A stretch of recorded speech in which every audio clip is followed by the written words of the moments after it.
اور جس طرح انجینئرنگ ہے، میڈیکل ایجوکیشن ہے، یہ چیزیں میرے بس میں نہیں ہیں. تو یہ انسان کا شعور جو ہے نا یہ خود اسے بتاتا ہے کہ یار یہ چیزیں جو ہے نا یہ آپ اس طرف نہ جائیں، یہ آپ کے لیے نہیں ہیں. جو چیزیں آپ کے پاس ہیں آپ اس طرف وہ کریں تو آپ سکسیزفل ہو سکتے ہیں. آپ کو ظاہر ہے آج اس سیٹ پہ آپ بیٹھے ہیں، اس کے لیے بھی آپ کو بڑی ایک جدوجہد کرنی پڑی ہوگی.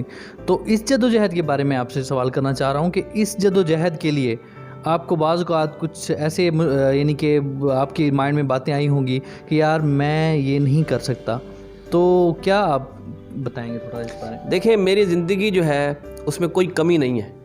اللہ تعالیٰ نے مجھے میری توقعات سے زیادہ دے رکھا ہے. میں دنیا کا خوش قسمت ترین انسان ہوں جس کے پاس تمام بنیادی جو ہیں وہ فیسلٹیز موجود ہیں. تو جاب جو ہے یہ جب لوگ پروٹیسٹ کرتے تھے لاہور میں تو مجھے بھی کہتے ہیں آپ پروٹیسٹ میں چلیں ہمارے ساتھ. تو میں انہیں کہتا تھا کہ اللہ تعالیٰ مجھے خود ہی دے دے گا انشاءاللہ. تو وہ کہتے ہیں یہ کیسے ہو سکتا ہے کہ اللہ تعالیٰ خود آپ کو بلا کے دے. تو میں نے کہا جی اللہ تعالیٰ تو مجھے بلا کے ہی دے گا انشاءاللہ. تو ایسا ہوا پھر کہ اللہ تعالیٰ نے مجھے واقعی بلا کے جاب دی. تو لیکن وہ اور جاب تھی. لیکن جب میں یہاں آیا، یہاں میں نے پبلک سروس کمیشن کے تھرو ایگزام دیا اور اس جاب کے لیے مجھے محنت نہیں کرنی پڑی. یہ اللہ تعالیٰ نے مجھے جس طرح وہ جاب دی تھی اللہ تعالیٰ نے بلا کے، یہ بھی صرف مجھے ایک مجھے امتحان دینا پڑا اور انٹرویو تھا، اور انٹرویو کے بعد میں سلیکٹ ہو گیا الحمدللہ. لیکن اس جاب کے ملنے کا مجھے یقین تھا جس طرح مجھے وہ جاب ملنے کا یقین. اجاز صاحب آپ کی کتنی عمر ہے اس وقت؟ میری عمر جی 27 سال. اور آپ کی شادی کس عمر میں ہوئی؟ میری شادی اس وقت ہوئی جب میں اسٹوڈنٹ تھا، اور میرا اللہ پہ یقین تھا کہ اللہ تعالیٰ مجھے ہر حال میں روزگار دے گا، میری ضروریات کو پورا کرے گا. جب آپ کی شادی ہوئی تو اس وقت آپ کوئی جاب کر رہے تھے؟ اس وقت میں جاب نہیں کر رہا تھا. میں اس وقت ایم اے پولیٹیکل سائنس کے 3rd سیمسٹر میں تھا، اور 3rd سیمسٹر کے پیپر سے 2 دن پہلے میری شادی ہوئی تھی. تو میں مطلب شادی کے دوسرے دن جو تھا میں بورڈ میں بیٹھا ہوا تھا. تو شادی اپنوں میں ہوئی یا آؤٹ آف فیملی ہوئی؟ شادی میری کزن کے ساتھ ہوئی تھی. تو ظاہر ہے آپ بتا رہے ہیں کہ وہ آپ کا ایک اسٹوڈنٹ کا تھا اسٹوڈنٹ پیریڈ میں تھے آپ. تو لڑکی والوں کی بھی کچھ ڈیمانڈز ہوتی ہیں، تو وہ آپ کی جو شریک حیات ہیں انہوں نے اس سلسلے میں کوئی بات کی ہو کہ جی میں وہ کیونکہ جاب لیس ہیں ابھی اور تھوڑا سا ان کا مسئلہ بھی ہے، تو انہوں نے کوئی اعتراض اس حوالے سے کیا؟ نہیں، کسی نے کوئی اعتراض نہیں کیا. میرے والدین کا جو تھے وہ بڑے براڈ مائنڈڈ تھے. انہوں نے کہا کہ جب بھی آپ سمجھیں کہ آپ مطلب شادی کرنا چاہتے ہیں تو آپ ہمیں بتا دیجیے، ہم آپ کی شادی کر دیں گے. تو میرے جو مطلب والدین تھے انہوں نے میری فوری طور پہ شادی کی، اور میری مسز نے بھی بہت کمپرومائز کی ہے میرے ساتھ. تو لیکن یہ ہے کہ ان کے یہ کمپرومائز کا یہ ثمر ہے کہ آج میں ایک اچھی پوسٹ پہ ہوں، اور آج اللہ تعالیٰ نے مجھے تمام بنیادی نعمتوں سے نوازا ہوا ہے. تو ظاہر ہے اجاز صاحب آپ کے سوشل کانٹیکٹس بھی ہوں گے، رابطے بھی ہوں گے ارد گرد کے لوگوں سے، تو آپ اپنا موبائل فون کیسے یوز کرتے ہیں؟ جی میں اپنا موبائل فون اس طرح سے یوز کرتا ہوں کہ یہ جو موبائل فون ہے اس میں سافٹ ویئر ہے. یہ کون سا سافٹ ویئر ہے؟ یہ ہے Eloquence TTS. تو یہ دیکھیں نا، یہ جو سافٹ ویئر ہے اس کو یہ ہم جیسے ہم اس کو ہاتھ لگا ٹچ کرتے جاتے ہیں تو اسکرین کے اوپر جو کوئی ڈسپلے ہوتا ہے یہ ہمیں پرناؤنس کر کے بتاتا ہے. یہ دیکھیں یہ میرے تمام دوست اب آپ کے کانٹیکٹس ہیں جی، اور یہ دیکھیں جی، یہ دیکھیں جی. اس کے علاوہ آپ کہہ رہے تھے کہ آپ کالمز بھی لکھتے ہیں، آرٹیکلز بھی لکھتے ہیں، وہ کیسے آپ لکھتے ہیں؟ میں آرٹیکل جی یہ دیکھیں یہ میرا، یہ دیکھیں جی یہ ایک رسالہ ہے اطراف جو میں پڑھ رہا ہوں، اور جو میں نے آرٹیکل لکھا تھا وہ میں دکھاتا ہوں کہ وہ کہاں ہے جی.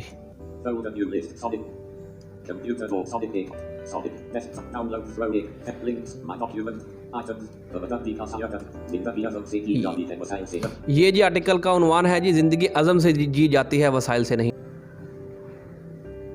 جی دیکھیں ماشاءاللہ یہ بہت، میں بھی آپ کی کاوشوں کو دیکھ کے، آپ کی ایکٹیویٹیز کو دیکھ کے بہت متاثر ہو رہا ہوں. مجھے ایک اور چیز بتائیں آپ کہ آپ کے ارد گرد جو آپ کے کولیگز وغیرہ ہیں جی وہ آپ کے ساتھ کتنا کوآپریٹ کرتے ہیں؟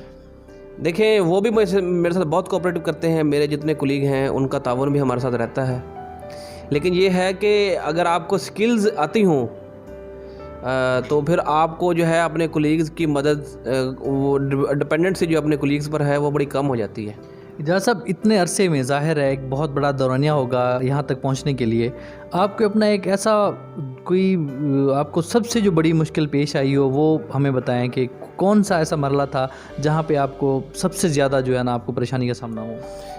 سب سے زیادہ جو مجھے پریشانی کا سامنا کرنا پڑا وہ مجھے جو یونیورسٹیز جو اسلامی یونیورسٹی کے جو پہلے ایام تھے نا، چند ایام پولیٹیکل سائنس کے، وہ سب سے زیادہ مشکل لگے تھے مجھے اپنی زندگی میں. اور چونکہ وہاں میں بالکل نیا تھا اور ایک ڈیفرنٹ انوائرمنٹ تھا، تو مجھے سب سے زیادہ مشکل جو ہے اپنی ہوش میں جو ہے میں نے اس سے زیادہ مشکل حالات کا سامنا کبھی نہیں کیا.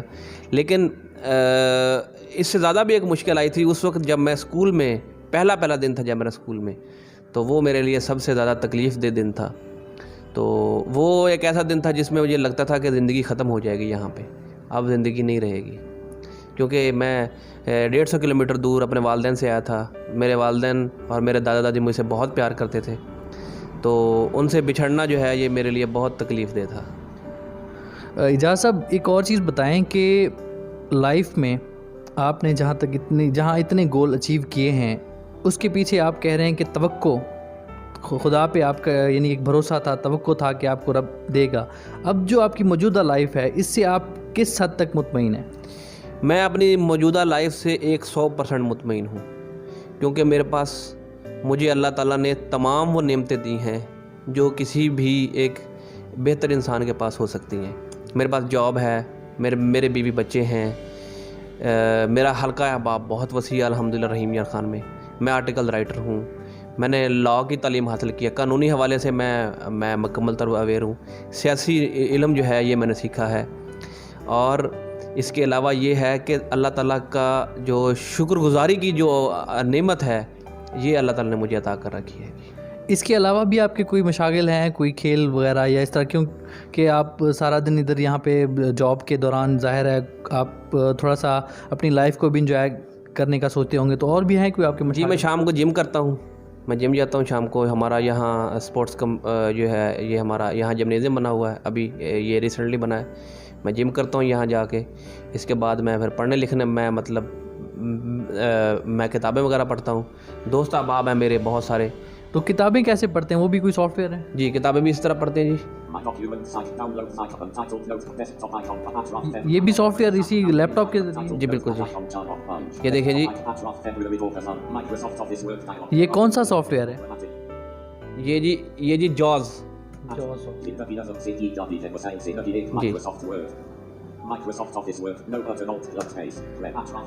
اجاز صاحب آپ A to Z جتنی بھی یعنی کریکولٹیز ہیں آپ کی، جو ورکس ہیں، آپ میں نے دیکھ رہا ہوں آپ کے کام سارے آپ اپنے یعنی کہ تمام تر کام مکمل کر رہے ہیں اس یعنی کہ بنائی کے باوجود. تو آپ ہمارے ایسے نوجوان، ایسے ایک طبقہ جو چھوٹی چھوٹی پریشانیوں کو سامنے رکھ کے، چھوٹی چھوٹی پریشانیوں کا جواز بنا کے، یا اپنی کسی بھی جسم کا کوئی ایک حصہ نہ ہو، ڈسیبل ہونے کی وجہ سے معذوری کو جواز بنا کے وہ بیٹھ جاتے ہیں، تو ان کو کوئی ایسا پیغام دیں آپ، ان کو کوئی ایسا میسج کنوے کریں؟ دیکھیں، اصل بات یہ ہے کہ جواز ڈسیبلٹی کا جو ہے نا وہ ڈسیبل بندہ خود نہیں بناتا، اس کا جواز لوگ بنواتے ہیں.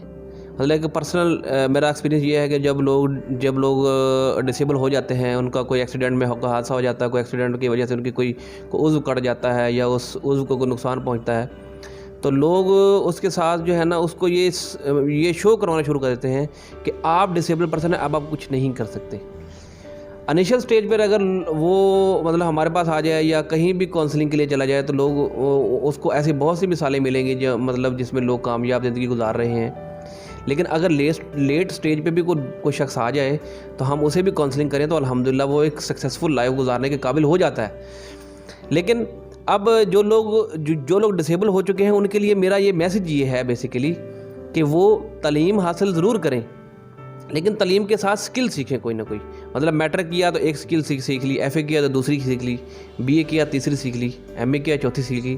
اب جس بندے کے پاس 4 سکلز ہوں اور ایم اے کی ڈگری ہو، وہ اسے جاب گورنمنٹ لیول میں جاب اگر نہ بھی ملے اگر، تو وہ اپنا کام شروع کر سکتا ہے. مثلا یہ ہے کہ ایک بندے کے پاس جو ہے یہ موٹیویشن سکل ہے، ایک بندے کے پاس انجینئرنگ کا ڈپلومہ ہے، ایک بندے کے پاس الیکٹرک کا ڈپلومہ بھی آ گیا ہے.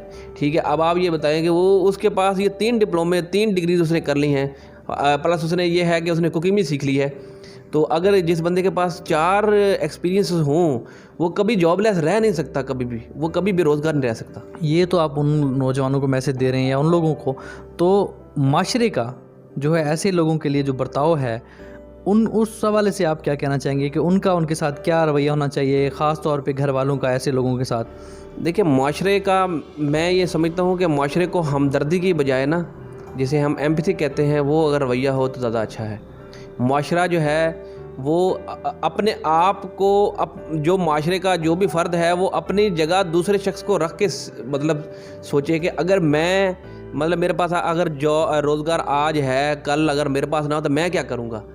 تو وہ اگر یہ سوچے گا تو یقیناً وہ یہ سوچے گا کہ یار اس کی ضروریات ہیں، اس نے کمانا بھی ہے، اس کے بیوی بچے بھی ہیں، اگر بیوی بچے نہ بھی ہوں تو تب بھی اس کی ضروریات ہیں، تو ہم اسے اس قابل کر دیں کہ یار یہ اپنے کمانے کے قابل ہو جائے، یہ اپنے کھانے پینے کے قابل ہو جائے، یہ اس قابل ضرور ہو جائے کہ یہ ایک سکسیزفل لائف گزار سکے۔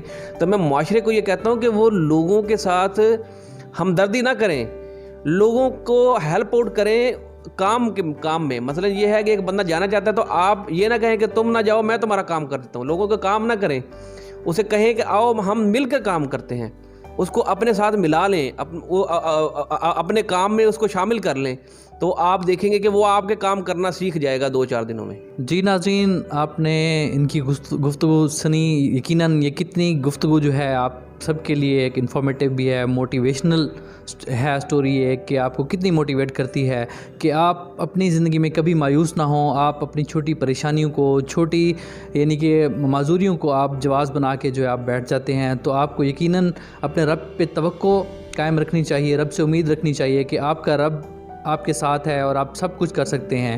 اپنے میزبان اسد محمود کو اجازت دیجیے، دیکھتے رہیں اردو پوائنٹ۔ اللہ نگہبان۔